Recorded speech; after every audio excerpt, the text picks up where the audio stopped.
જય માતાજી મિત્ર, વિડીયો જોતા બધાને જે વાગી જશે 9:30 અને બાજરી વાળી દીધી. વાટવાની 4-5 પોતે બાજરી વાળી દીધી, જાર વાટી દઈએ.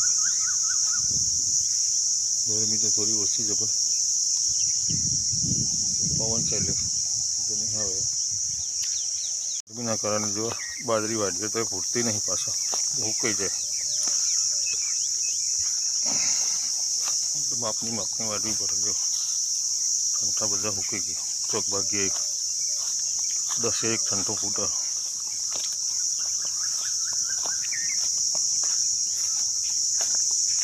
આટલી વાડી છે ને આગળવાની બીજી પોચી આગળ છે ને ભાઈ ત્યાં ફેર થશે. કન પાર આવશે દીધો કું આવવાનું. સોન ભરવા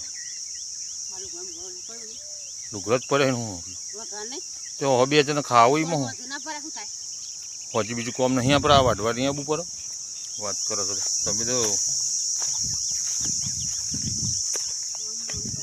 પાણી તો જો બે જેટલું પીવું પછી કીધું હોય તો ડોલ ભરી દેતો. એ તો વાત કરે.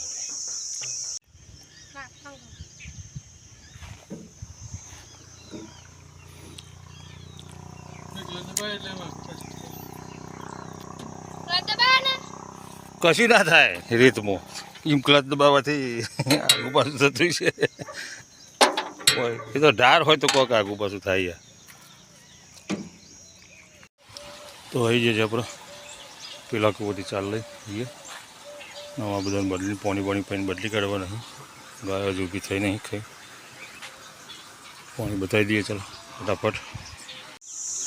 તો ફાઇનલી આપણે બધા પડી દીધો અને હવાની બધાની જગ્યા બદલી જાય.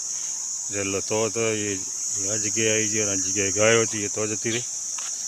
નહીં આપણે ચાલ નાખી દીધી. બપોર ઊંધીનું કામ આપણું પૂરું. હવે શરૂ કામ થશે 4 વાગે. તો ઊંધી આરામ. એ છે ને ગાયને એમને ખાઈને આરામ કરવાનો. ના પડે હવે જઈને ખાઈ આરામ. આટલી 4 ખાઈને હવે બેસી જશે. વાગુલ છે બેઠી. ચાલો હવે જઈએ ઘેર. આપણે ઘેર હવે જમી લઈશું. જમવામાં બનાવીશું આજે મગનું શાક, રોટલી, છાશ. મારા હોય એટલે છાશ હોય એટલે બહુ થઈ ગયું. બધું આવી ગયું. છાશ વગર કોઈ નહીં. છાશ હોય તો જ મજા આવે ખાવાની.